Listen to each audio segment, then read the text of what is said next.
GST ज्ञान। तो friends, GST ज्ञान की तरफ से नव वर्ष की आपको बहुत बहुत शुभकामनाएं।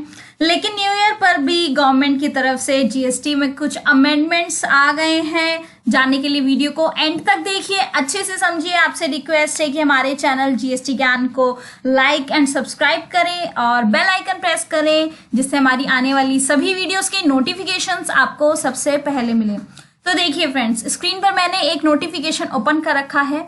नोटिफिकेशन नंबर है 1/2021, सेंट्रल टैक्स की तरफ से आया है और कल यानी न्यू ईयर पर यह आया था। इसमें कुछ अमेंडमेंट्स किए गए हैं। रूल्स के बारे में आज हम जानेंगे। तो इसमें रूल 59, इस रूल में कुछ अमेंडमेंट किए हैं। ये रूल हमें जीएसटीआर 1 के बारे में बताता है। इस रूल में सब रूल 5 के बाद एक सब रूल 6 ऐड किया गया है। उसके कुछ पॉइंट्स हैं, आज हम उन्हें जानेंगे। इसमें सब रूल में पहले ही इसमें मेंशन कर दिया गया है, not with standing anything contain in this rule. ठीक है। इसके फर्स्ट पॉइंट में बताया गया है, a registered person shall not be allowed to furnish the details of outward supplies of the good and services or both under section 37 in form GSTR 1 if he has not furnished the return in form GSTR 3B for preceding 2 months। इसका मतलब ये है कि कुछ लोग GSTR 1 में invoices upload तो कर देते थे, लेकिन उन इनवॉइसेस पर GSTR 3B से जो टैक्स लायबिलिटी पेमेंट होनी चाहिए वो नहीं करते थे, और इनवॉइसेस को अपलोड करने के बाद इनपुट टैक्स क्रेडिट का बेनिफिट रिसीवर को पास कर देते थे। लेकिन अब सब रूल 6A के अकॉर्डिंग अगर आप किसी मंथ की GSTR 1 फाइल करना चाहते हैं तो उस मंथ के पिछले 2 महीनों की GSTR 3B आपको फाइल करनी पड़ेगी। For example, to filing GSTR 1 of January 2021, you have to file your GSTR 3B of 2 preceding months। समझ आई होगी यह बात आपको।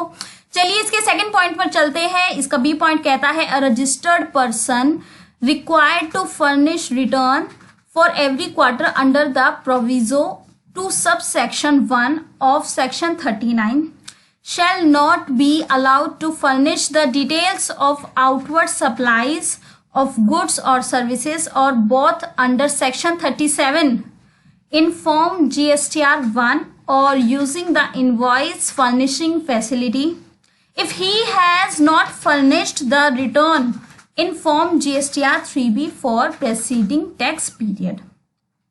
इसमें बताया गया है, ये उन लोगों के लिए है जो QRMP स्कीम ऑप्ट करते हैं और क्वार्टरली GSTR 3B फाइल करना चाहते हैं।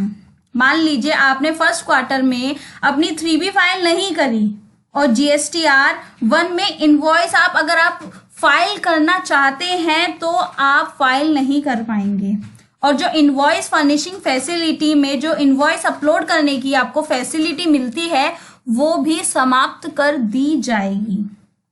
आगे बढ़ते हैं। इसके थर्ड पॉइंट में बताया गया है, a registered person who is restricted from using the amount available in electronic credit ledger to discharge his liability towards tax in excess of 99% of such tax liability under Rule 86B shall not be allowed to furnish the details of outward supplies of goods or services or both under section 37 in form GSTR 1 or using the invoice furnishing facility if he has not furnished the return in form GSTR 3B for preceding tax period। इसमें बताया गया है, इसमें rule 86B के बारे में बात की गई है।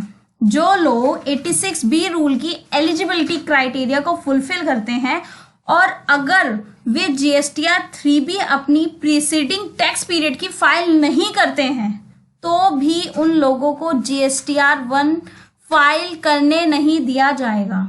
ये कुछ अमेंडमेंट्स हुए हैं। रूल 86B की मैंने वीडियो पहले ही बना दी है और उसका जो लिंक है मैंने डिस्क्रिप्शन बॉक्स में आपको प्रोवाइड किया है। अब फ्रेंड्स बात आती है, ये रूल्स अमेंड क्यों हो रहे हैं।